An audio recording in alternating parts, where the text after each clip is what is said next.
But the delegate has the floor. In honor of Black History Month, Mr. Speaker. Yesterday, many of us wore red and pink, and we even talked a lot about love and what that means.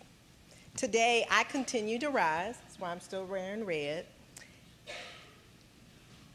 I continue that conversation to perhaps challenge us on how we act depending upon who we may encounter. I take this approach because I am not only a lover of history, but our history says we may need to consider how we have demonstrated love to our neighbors. I'll start with a story to illustrate my concern.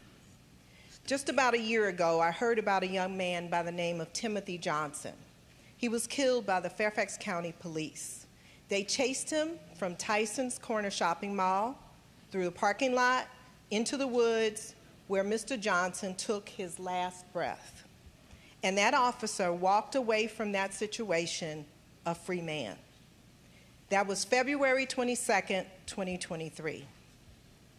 Now, there is a long history of not affording certain types of bodies the dignities which everyone deserves. I thought about Timothy's mother. See, I have 3 young Black men myself, and my sons are precious to me. I thought about the burden that had been placed on his mother.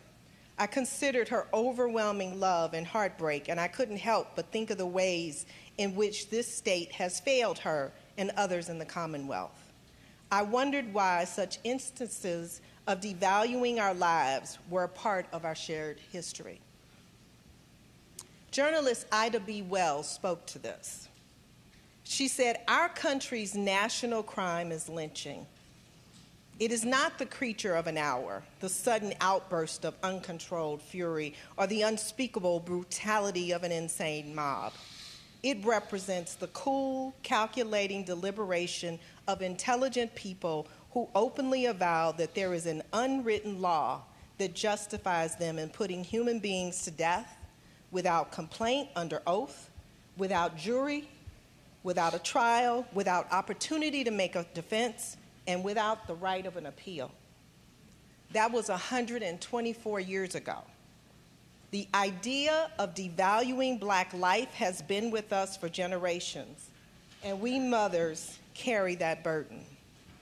Now that I'm in this legislature, I have joined the pioneers of this body to lift up another issue, Black maternal health. We know that infant mortality for Black babies is twice the rate of white babies.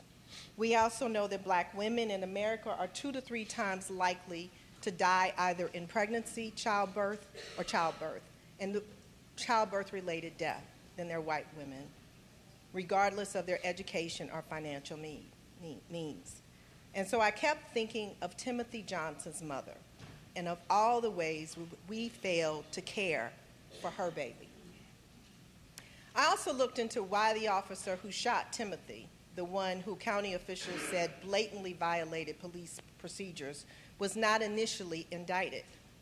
I learned that when a fatal police shooting occurs, the local police can do the investigation and explain the evidence to a grand jury. We don't know what was conveyed behind closed doors, and there is no transparencies. Grand juries need procedural safeguards because no mother should have to experience that. But that's legislation we can continue to work on next year. Our history helps us to understand that more work is needed to protect our children. We must tell our children how important they are.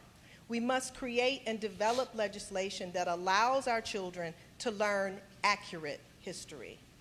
Our history books have failed us and placed an unnecessary burden on our children. When my boys were in school, I took it upon myself to go to their classroom and teach everybody in the classroom Black history, because I knew if I wanted them to learn the value of my kids, I had to do it myself. And I made sure that they learned about such leaders as Jim Dyke, the first Black Secretary of Education in Virginia and a resident of my district. I made sure my kids and their peers knew about women like Kathy Hudgens, a champion of affordable housing who became the first black person to be elected to the Board of Supervisors in Fairfax County and a resident of my district. And I made sure my children and their peers knew about Dr. William Ferguson Reed, the first black legislator serving in this body since Reconstruction. It's important for our children to see themselves in our history because we need black doctors and all doctors. We need board of supervisors and legislators. When the physician is a black doctor and other doctors who understand our humanity and our history, the mortality rate for black babies is halved. When we're culturally responsive, it is a little bit less of a fight to stay alive or to get medical care. I would implore each of us to honor the legacies of Education Secretary Jim Dyke, Supervisor Kathy Hudgens, Dr. Ferguson Reed, Mrs. Johnson, and her son Timothy this Black History Month by creating grand jury reforms, legislating so that accurate history can be taught, and recognizing the need for policy to improve black maternal health. Because we know how much we cannot take their lives, gifts, and voices for granted. To me, that is what it means to love one another. Thank you.